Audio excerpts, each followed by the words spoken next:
السلام علیکم دوستوں، آج آپ سے اپنی ماں کی کہانی شیئر کرنے جا رہی ہوں۔ بہت مشکل سے ہمت کی ہے، پہلی بار لکھ رہی ہوں۔ غلطیوں کو مہربانی کر کے درگزر کیجیے گا۔ یہ کہانی کچھ دن کی یا کچھ سالوں کی نہیں، بلکہ 50 سال کی داستان ہے، اس لیے ہر کس کا تحمل سے انتظار کیجیے گا۔ تو اللہ کے نام سے شروع کرتی ہوں۔ جنوری 1965 میں کراچی کے شہر میں ایک بہت ہی خوبصورت بچی نے جنم لیا، مگر اس کو کیا معلوم تھا کہ چند دن کی بچی کو ماں کی گود سے چھین لیا جائے گا۔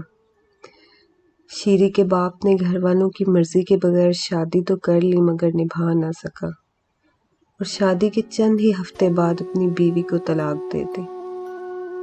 مگر جیسے ہی اس کو خبر ملی کہ اس کے ہاں بیٹی پیدا ہوئی ہے، چند دن کی بچی کو اس کی ماں سے چھین کر اپنے شہر گجرانوالہ لے آیا اور اپنی ماں کی گود میں تھما دیا۔ شیرین کی دادی بہت ہی نیک مگر ضعیف خاتون تھی۔ اتنی چھوٹی بچی کی پرورش ان کے لیے بہت مشکل تھی، چنانچہ الیاس کی شادی اس کی خالہ کی بیٹی پروین سے کر دی گئی اور یہ گمان کیا گیا کہ شیرین کو ماں کا پیار ملے گا۔ مگر ان کی یہ خام خیالی جلد ہی دور ہو گئی، اور شیری کی ماں کے ساتھ زیادتی کا احساس بھی ان کو ہو گیا۔ جب پروین کی شکل میں اللہ نے ان سب کو دنیا میں ہی سزا دے دی۔ وہ ایک انتہائی سخت مزاج اور بد زبان عورت تھی۔ ساس تو دور کی بات، شوہر کو بھی جوتی کی نوک پہ رکھتی تھی۔ دادی نے جلد ہی پروین کی شیرین سے نفرت کو بھانپ لیا اور اس کی پرورش کی ذمہ داری اپنے بوڑھے کندھوں پہ اٹھا لی۔ شیرین کی دادی نے محبت کی ایسی مثال قائم کی جو لفظوں میں بیان کرنا بہت مشکل ہے، اور اس کی گواہی سارا محلہ دیتا تھا۔ کیسے دادی نے شیرین کو اپنے آنچل میں چھپا کے رکھا اور پروین کو اس کے آس پاس بھی نہ پھٹکنے دیا۔ وقت گزرتا گیا اور پروین کے ہاں 2 بیٹی اور 2 بیٹوں کی پیدائش ہوئی، مگر پھر بھی دادی کی محبت کا مرکز بڑی پوتی ہی رہی۔ یہ بات اس کے لیے ناقابل برداشت تھی کہ اس کے بچوں پر کسی کو بھی فوقیت ملے۔ باپ کو تو وہ شیرین کے پاس پھٹکنے بھی نہ دیتی۔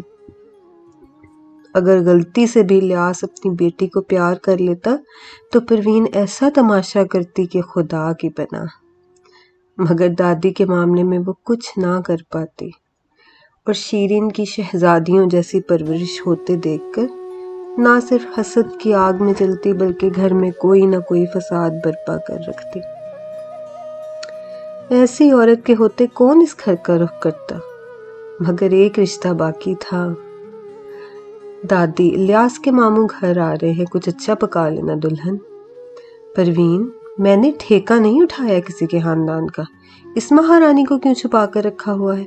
نکالو اسے، بنائے کھانا، نواب زادی کہیں کی نہ ہو تو پتہ نہیں کس کا گناہ ہے ہمارے پلے پڑ گیا۔ دادی، اپنی گندی زبان کو قابو میں رکھ پروین، اور خدا سے ڈر، گناہ تو ہم سے ہوا تھا جس کی سزا تمہاری شکل میں اللہ نے ہمیں دی۔ او بڑی بی، خدا سے ڈرنے کی ضرورت تمہیں ہے، قبر میں ٹانگیں لٹکائی بیٹھی ہو اور مجھے نصیحتیں کرتی ہو۔ مجھے نصیحتیں کرنے کی بجائے اپنے کفن دفن کا بندوبست کرو۔ یہ سن کر دادی آنکھوں میں آنسو لیے واپس چلی گئی اور خود ہی اپنے بھائی کے لیے کھانے کی تیاری کرنے لگی۔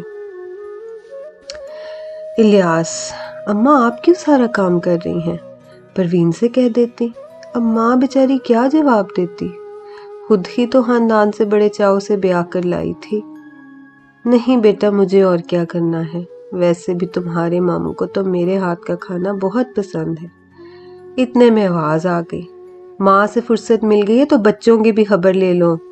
ہاں بس ابھی آیا، الیاس یہ کہتے ہوئے کمرے کی طرف دوڑا کہ کہیں بیگم کا غصہ مزید نہ بھڑک جائے۔ صبح الیاس کے ماموں اپنے بیٹے بیٹی اور بیوی کے ساتھ لاہور سے گجرانوالہ صرف بہن کی محبت میں آ پہنچے۔ حالانکہ پروین کی سخت مزاجی کی وجہ سے کوئی ادھر کا رخ نہ کرتا، مگر بھائی بہن کی محبت کے کوئی آڑے نہ آ سکتا تھا، اور پروین کو جب ڈھیروں تحائف ملے تو وہ بھی خوش ہو گئی، مگر شیرین کو دیا گیا تحفہ اس سے پھر بھی برداشت نہ ہوا۔ خدا جانے اس بچی نے اس کا کیا بگاڑا تھا کہ اس کو خوش دیکھ کر اس عورت کے تن من میں آگ لگ جاتی اور چہرہ کسی زہریلی ناگن سے کم نہ ہوتا، گویا ڈسنے کی طاق میں ہو۔ مگر شیرین کی دادی کے ہوتے یہ ممکن نہیں تھا۔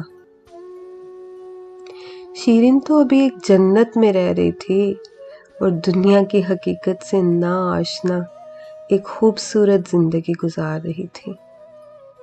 جب وہ اپنی دادی کو اللہ کے حضور گڑ گڑاتے دیکھتی، یا اللہ میری شیرین کے لیے مجھے زندگی دے دے، میری شیرین بہت معصوم اور دنیا بڑی ظالم ہے، اس وقت اس کو اپنی دادی کی پریشانی سمجھ نہ آتی۔